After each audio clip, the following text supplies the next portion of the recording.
Dante Controller automatically discovers devices that are connected to the Dante network. Here, there are 3 devices connected as shown. Let's add 2 amplifiers, connecting them to the network switch.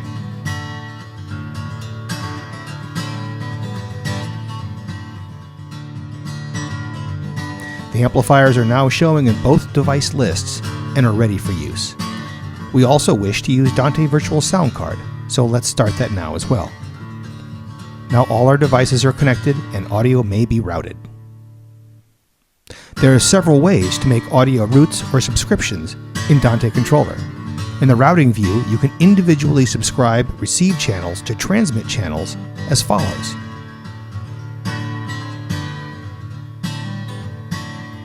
Click the plus symbol to display all the channels of each device.